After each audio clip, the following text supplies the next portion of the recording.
Il ne faut pas chercher l'argent du travail sans aimer le travail qui produit l'argent. Dis ça à ton voisin. Il ne faut pas chercher l'argent du travail sans chercher le travail qui produit l'argent. Je vais un peu bien parler à ce sujet parce que c'est l'une des grandes maladies chez nous au Congo. Proverbe 20, verset 4. À cause du froid, le paresseux ne laboure pas parce qu'il a froid. Mais quand c'est le temps de la récolte, il voudrait récolter mais il n'a rien. À cause du froid, le paresseux ne laboure pas. Parce que lui a peur de sortir pour labourer. Lui, il n'aime pas le froid, il grelotte, il a mal aux doigts, il ne peut pas sortir parce que lui grelotte. Mais les autres se donnent la peine, malgré le froid, de sortir et de s'aimer. Mais lorsque les autres commencent à récolter le fruit de leur travail, de leur sacrifice, le paresseux aussi veut récolter. N'aime pas, ne cherche pas l'argent sans aimer le travail. Alléluia. Le paresseux aime dormir, mais il aime avoir une belle vie. Ton lit, voici son nom, repos. Mais quand tu dors trop longtemps, ça devient pauvreté.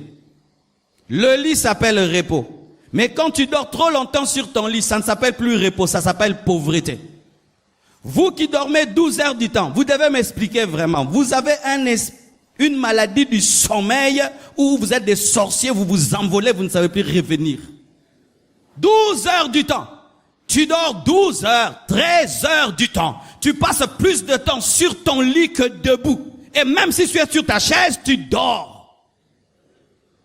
Mais je serai riche, je serai prospère. Bien-aimé, tous ces hommes qui percent dans la vie, ce sont des hommes qui savent gérer leur sommeil. Mais souvent les paresseux, ils aiment une bonne vie, récolter, mais n'aiment pas payer le prix de récolter. Lui, il veut boire du lait. Lui, il veut une belle voiture. Il veut porter des nouvelles chaussures. Il doit être à la page, il veut être à la mode. Tu fais quoi pour être à la page? Moi, je soupire. Non, zam tout nene. Wabo Césarien. Nazoya. Wa, nambet. Il aime l'excellence, mais il n'aime rien faire pour vivre cette excellence. Il est exigeant, mais il ne fait rien pour cela. Il veut ceci, tout ce qui est dernier cri. Mais qu'est-ce que tu fais pour l'avoir? Rien. Nozanango kaka, poizanga. Nga. Nabla pamba na linga na vite. Osa ni pozwango. Elote.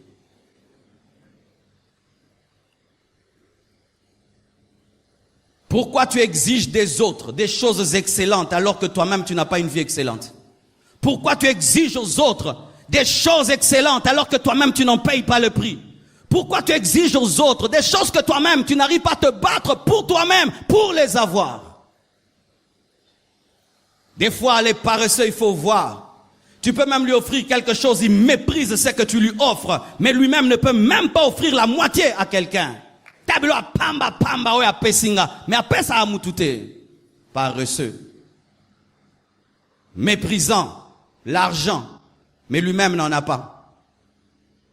Et au Congo, c'est terrible. Il y a des gens qui n'ont pas l'argent, mais il faut voir comment est-ce qu'ils méprisent l'argent.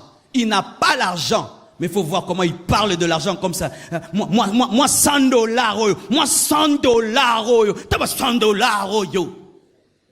Otunye ndego. Mais papa, 100 dollars, yo. Un tel langage révèle déjà que tu es un pauvre. Parce qu'un homme riche respecte même $1. Pourquoi? Il sait qu'il faut payer le prix pour l'avoir. Mais quand tu entends quelqu'un mépriser l'argent, il ne connaît pas la souffrance de chercher l'argent.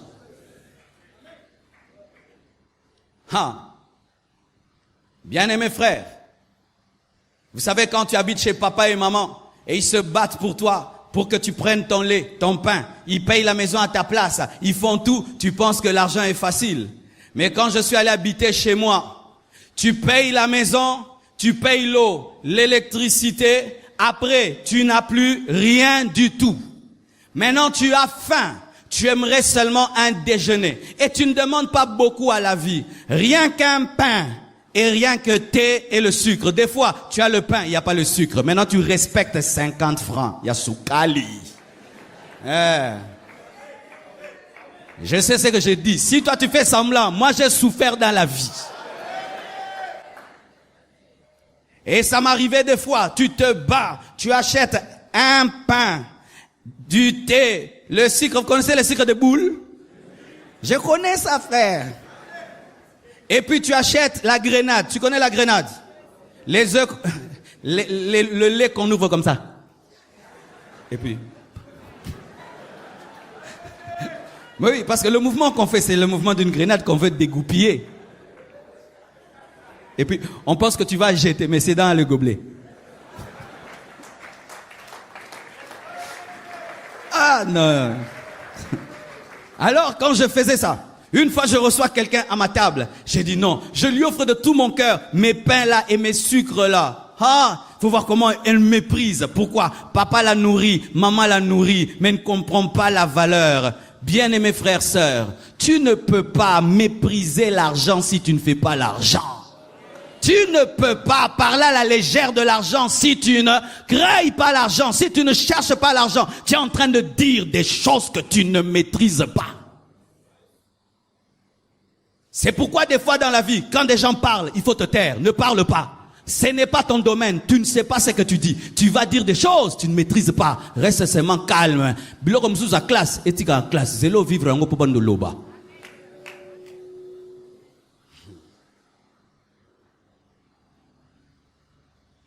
Et au Congo, qu'est-ce qui se passe? Du 1er au 30, tu négliges le travail, mais le dernier jour, il faut qu'on te paye. On veut être payé, mais on ne veut pas travailler. On aime le jour du salaire, mais on n'aime pas le jour du travail. Pour travailler, nous n'aimons pas. Mais pour être payé, nous aimons. Le jour de la paye, ma paye. Mais le jour du travail, là, on n'aime pas le travail. N'aime pas le jour du salaire si tu n'as pas aimé le jour du travail. Si tu veux aimer le jour du salaire, tu dois aimer tous tes 30 jours de travail et alors tu peux aimer le dernier jour du salaire. C'est ce qui fait que des fois, les chrétiens, on n'aime plus vous engager. Ah oui. Mais entre les chrétiens, j'entends, pasteur, plus jamais je vais engager un chrétien. Oui, plus jamais je vais engager un chrétien. Plus jamais. Je préfère des païens. Pourquoi? Le païen, il est consciencieux alors qu'il ne connaît pas Dieu. Mais le chrétien, il est déjà parti au ciel. Si vous imaginez au engagé Moutakenda Lola.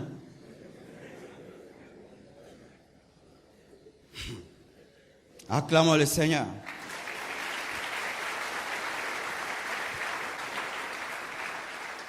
Un autre principe. L'argent facile se dilapide facilement. Alléluia. L'argent facile se dilapide facilement. Luc 15, verset 11. Il dit encore, un homme avait 2 fils. Le plus jeune dit à son père, mon père, donne-moi la part de bien qui doit me revenir. Et le père leur partagea son bien. Peu de jours après, le plus jeune fils, ayant tout ramassé, partit pour un pays éloigné, où il dissipa son bien en vivant dans la débauche. Lorsqu'il eut tout dépensé, une grande famine survint dans ce pays et il commença à se trouver dans le besoin. C'est l'histoire du fils prodigue. Les 2 fils demandent, le fils cadet plutôt demande qu'on lui donne son bien. Le père lui donne et il donne aussi au fils aîné, il leur donne à tous. Mais le fils cadet va très loin, il dilapide tout son héritage. Au point qu'il commence à désirer même manger la nourriture de cochon. Mais comment il a dilapidé son héritage? En vivant avec des prostituées. Vous imaginez? Il demande tout son héritage et il n'a aucun projet. Projet, aller avec des prostituées. Ce qui fait que souvent les héritiers qui n'ont pas participé à la richesse de leur père détruisent la richesse. Si tu es un héritier ici, ton père te donne tout. Mais tu ne participes pas au travail qu'il fait, tu es en danger. Tu risques de tout dilapider parce que tu n'as pas connu la souffrance de son travail. Et c'est pourquoi je dis aux parents, lorsque Dieu te donne de l'argent, initie ton fils dans ton travail pendant que tu es vivant, afin qu'il voie comment est-ce que tu as acquis toutes choses et il va respecter ton travail. Et lorsque tu seras parti, ce sera une bonne relève. Mais si il reste à la maison et tu le nourris comme un aiglon et tu lui donnes tout et tout, le jour qu'il va te remplacer, il va tout détruire parce qu'il n'a pas connu ta douleur et ta souffrance. Les hommes